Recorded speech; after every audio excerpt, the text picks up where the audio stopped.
మండలాలకు అసెంబ్లీ కేంద్రాలకు సుదూరంలో ఉన్నటువంటి కారణంగా సకాలంలో మనం అనుకున్నటువంటి సమయానికి చేరుకోలేకపోవడం, కొంతమంది దూరాన్ని కూడా కష్టంగా భావించి ఈ కార్యక్రమానికి రాలేకపోవడం కారణంగా కొంత సంఖ్య తక్కువగా ఉందనే విషయాన్ని మనం గమనిస్తున్నాం. మరి సంస్థాగతంగా మండల సమావేశాలు తరచూ మనం నిర్వహించుకుంటున్నామా?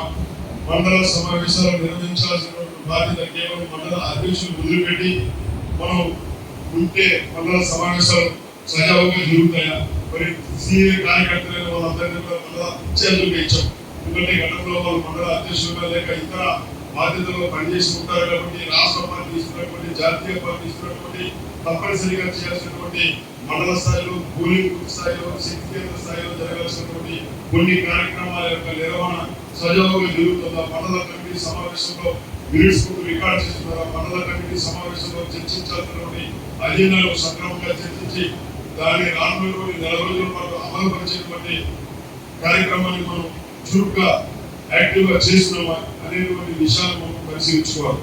ఎందుకంటే మండల కమిటీ సమావేశాలు, మండల కమిటీ ఎప్పుడైతే సమర్థవంతంగా పనిచేస్తాయో అప్పుడు మాత్రమే జిల్లా కమిటీ సమర్థవంతంగా పనిచేసేందుకు అవకాశం ఉంది. కేవలం కార్యక్రమాల నిర్వహణలో కొంతమంది కార్యకర్తలు నిత్యం కష్టపడి కార్యక్రమాలను ముందు వరుసలో బ్రహ్మాండంగా చేస్తుంది తిరుపతి జిల్లా అనేటువంటి ఆ రకమైన కితాబు మొదలుగా సంస్థాగతంగా జరగాల్సినటువంటి అంటే కార్యక్రమాలు చేస్తే అది బయట ప్రపంచానికి కనిపిస్తుంది, బయట వాళ్ళకి తెలుస్తుంది. తిరుపతి జిల్లా బలంగా ఉంది, నాయకులు వచ్చినప్పుడు లేక పార్టీ కార్యక్రమాలు ఇచ్చినప్పుడు, పెద్దదైనటువంటి కార్యక్రమాలు ఇచ్చినప్పుడు కూడా సమన్వయంతో పనిచేస్తుంది జిల్లా అనే విషయంలో మనకు కితాబు లభిస్తుంది. అంతవరకు ఓకే.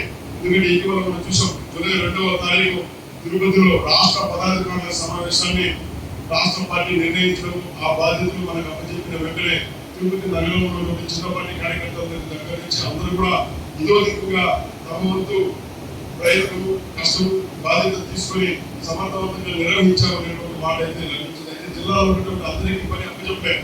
కేవలం అక్కడ ఉన్నటువంటి అవసరాన్ని గుర్తించి కొంతమంది కార్యకర్తలతో పని అప్పచెప్తే చక్కగా దాన్ని నిర్వహించుకోవడం జరిగింది. మరి సరిపోతుందా? సంస్థాగతంగా పార్టీ యొక్క జాతీయ పార్టీ కూడా మండల కమిటీల యొక్క నియామకం పట్ల పూర్తిగా దృష్టి సారిస్తుంది. అదేవిధంగా వాటిని ఎప్పటికప్పుడు మనం గతంలో ఇచ్చేటువంటి రిపోర్ట్ల ఆధారంగా ఏ మండల కమిటీ పూర్తి స్థాయిలో ఉంది, ఏ మండల కమిటీ క్రియాశీలంగా ఉంది, ఎవరు క్రియాశీలంగా ఉన్నారనేటువంటి మనం పేపర్లో ఇచ్చేటువంటి రిపోర్ట్ ఆధారంగా మనం దాన్ని బాగా జరిగిందని లేక జరగలేదు అనుకునేవాళ్ళం. ఇప్పుడు అట్లాగా మన పైన ఒక ఇన్స్పెక్షన్ చేసేటువంటి ఒక డివిజన్ మాడ్యూల్ ఒకటి తయారైంది. దానిపైనే సరళ మనం చెప్పేటువంటి విషయాన్ని జాతీయ మరియు రాష్ట్ర పార్టీ పెద్దలందరూ కూడా దాన్ని సరళతో పోల్చి చూసుకునే అది సజావుగా ఆ మండలంలో జరగాల్సినటువంటి మండల కమిటీ సమావేశం జరిగిందా లేదని, మనం మండల కమిటీ సమావేశం జరిగిందని చెబితే కేంద్ర పార్టీ మనకి ఇస్తున్నాడు. మన ఊరి మన జెండా జరుగుతూ ఉంది. అందులో ప్రతి ఒక్కరూ కూడా ఎందుకు ఈరోజు చూసాము, వస్తా ఎక్కడ చూసినా భారతీయ జనతా పార్టీ జెండా రెపరెపలాడుతున్న పరిస్థితి మనం చూస్తున్నాం. మన అంతకుముందు జెండా కనిపించేదా దిమ్మి కట్టి, ఒక అందమైనటువంటి దిమ్మి కట్టి మరి మరి మన జెండా ఏదైతే భారతీయ జనతా పార్టీ జెండా ఉందో ఆ జెండాను మనం ఆవిష్కరించుకొని అక్కడ ఉన్నటువంటి ఆ గ్రామంలో నాయకులు కావచ్చు, మండల నాయకులు ఆ కార్యక్రమాన్ని జరిపి అది ప్రజలకు తెలిసేది, ఆ గ్రామంలో తెలిసే విధంగా. అదేవిధంగా మనం అందరం కూడా కండువాలు వేసుకొని భారతీయ జనతా పార్టీ కండువాలు వేసుకొని ఆ నిలుచుకొని మన స్లోగన్ ఇచ్చి మరి ఈ యొక్క జెండా ఆవిష్కరణ కార్యక్రమాలు చేయాల్సిన బాధ్యత ప్రతి నియోజకవర్గం కాదు ప్రతి బూత్ స్థాయిలో జరగాలని చెప్పి మనకి రాష్ట్ర పార్టీ కేంద్ర పార్టీ ఆదేశించండి. ఇప్పుడు ఎస్ఐఆర్ జరుగుతూ ఉంది.